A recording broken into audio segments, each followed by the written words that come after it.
Shalom, shalom, povo de Deus, sejam todos bem-vindos. Eu sou a missionária Andréa Brandes e eu estou trazendo para você agora, nós juntos vamos assistir uma ministração, uma palavra forte, meus amados irmãos, com o ministro do STF, o pastor, o reverendo André Mendonça, meus amados. Fique comigo até o final deste conteúdo, que é um conteúdo riquíssimo, uma palavra forte para nós brasileiros, povo de Deus. Vamos assistir então. Tu conheces a necessidade do teu povo. Tu conheces a minha necessidade. Tu sabes o meu coração. E usa-me, apesar de mim, que sou pecador, para a honra e para a glória do teu santo nome. Em Cristo Jesus é que nós oramos. Amém.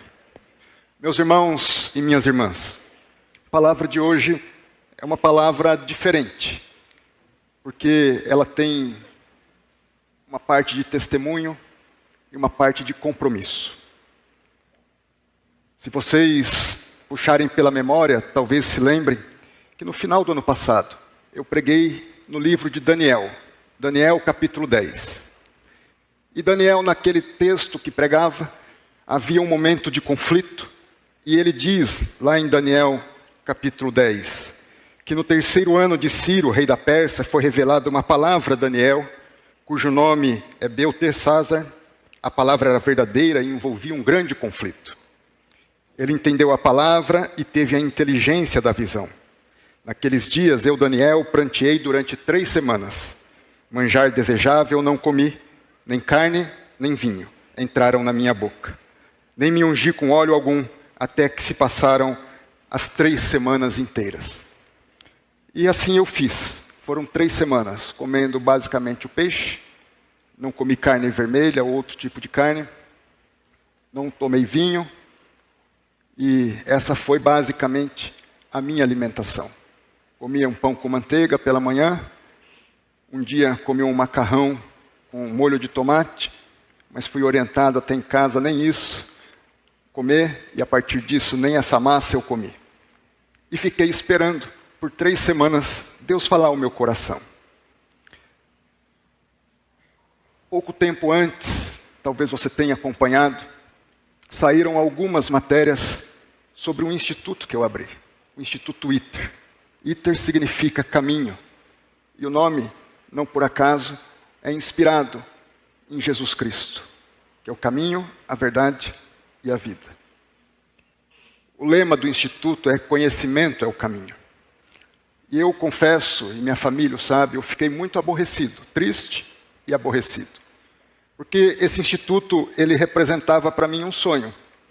Um sonho que vem lá dos idos de 2013, quando eu retornava do meu mestrado na Espanha, e a universidade tinha ali um centro de governança global, um centro de investigação.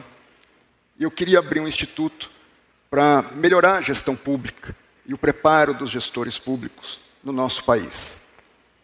Aquilo ficou no meu coração e depois que eu ingressei no Supremo, eu comecei a preparar as bases para esse instituto.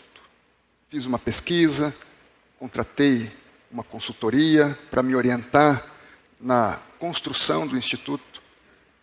Convidei alguns amigos para sonharem junto comigo.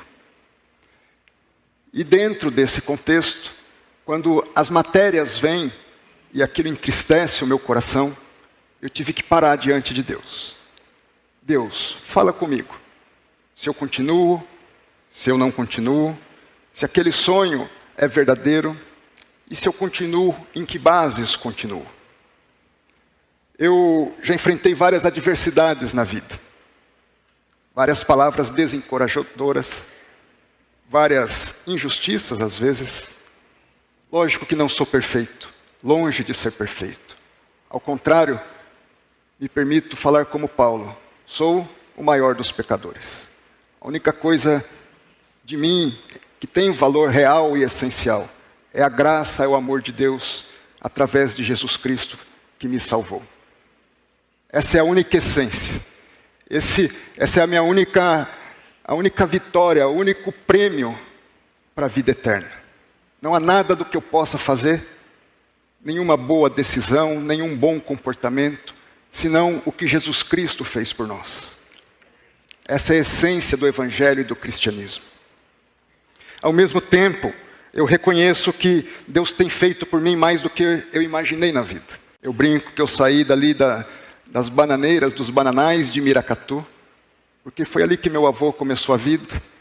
Meu pai está ajudando no sítio, fazendo escola técnica, indo depois passar num concurso num banco público, o Banespa, o Banco do Estado de São Paulo. E Deus foi conduzindo a minha vida. Eu não queria nem fazer faculdade de Direito, eu queria ir direto para o seminário. Só que meu pai só deixava eu ir para o seminário se eu fizesse uma faculdade. Depois meu pai veio a falecer, eu estava no meio do curso de Direito, minha mãe só deixou eu ir para o seminário depois que eu tivesse um emprego. Por isso eu fui fazendo concurso. E dia 7 de fevereiro de 2000, tomo posse na Advocacia Geral da União. Em fevereiro de 2000, eu inicio o seminário. Minha esposa deixa o emprego, um concurso da Petrobras, para poder seguir esse sonho, esse chamado de Deus na minha adolescência. Renuncia a uma carreira profissional para me acompanhar no meu chamado. E tem me acompanhado ao longo desses anos, 26 anos de casado, mais 4 de namoro. E eu ali, esperando. Será que aquele sonho, ele vai ser mal interpretado pela sociedade? E pensava eu, como a igreja vai encarar isso? Vendo críticas a um dos seus pastores, com certa frequência por conta de um sonho de um instituto de educação e de ensino.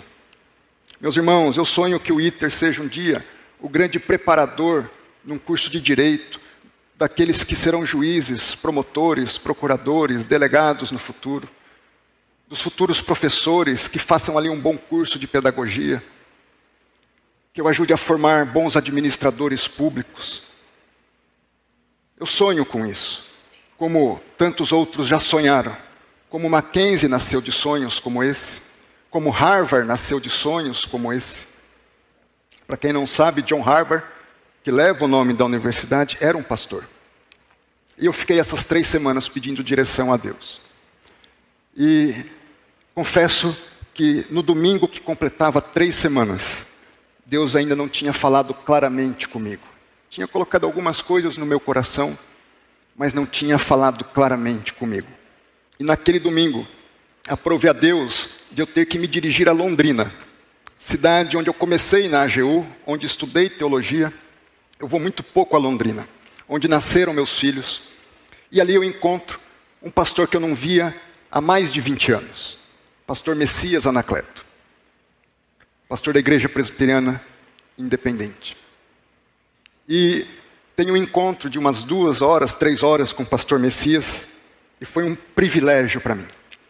Ele me falou vários textos bíblicos. Eu os anotei, se não todos, porque ele falou muitos, mas quase todos. E no final da conversa, num contexto já diferente, ele me fala de Abraão e de Ló. Ele conta a história de Abraão e de Ló na seguinte perspectiva, que agora eu compartilho com os irmãos. Ele disse: Abraão leva consigo seu sobrinho Ló. Promessa dirigida a Abraão: sai da terra dos teus parentes, sai peregrinando, e haverá um lugar, uma terra que eu te mostrarei. Há um ordenamento a Abraão: seja você uma bênção. Eu vou abençoar os que te abençoarem, amaldiçoar os que te amaldiçoarem. E em ti serão benditas todas as famílias da terra. E aí então ele distingue, Ló sai com ele, mas há um determinado momento em que Ló e Abraão se separam. Há uma discussão, há um conflito, e Ló e Abraão se separam. Isso está mais descrito ali, a partir do capítulo 13, a partir do verso de número 1, e de modo ainda mais específico, no verso de número 12 consta que Abraão fica com a terra de Canaã, e Ló escolhe por si próprio se dirigir à terra de Sodoma, à cidade de Sodoma. Mas além dessa distinção de locais, há algo que o pastor Messias me relata, e que me faz ver de modo distinto todo o contexto e, à luz desse contexto, a decisão que eu tomo. Ele diz: durante a peregrinação, Abraão construía tendas, mas também construía altares. Eu, com a minha esposa e sob as bênçãos dos meus filhos, decidimos que a nossa parte do Instituto Twitter será para consagração de um altar a Deus. Tudo aquilo que um dia eu e a Janei fizermos por direito, nós nunca tivemos participação de lucro e resultado. Tudo que eu ganhei até hoje ali foi para dar aula. Mas tudo o que vier possivelmente a dar de lucro e resultado, eu vou separar 10% para o dízimo e os 90% restante será investido em obras sociais e em educação. Nada será tomado para mim. Pesa sobre mim duas coisas. Uma delas é a posição que eu ocupo hoje na esfera pública. A segunda delas, e mais importante, é a posição como ministro do Evangelho. Meus irmãos e minhas irmãs, todos somos sujeitos a erros e a equívocos.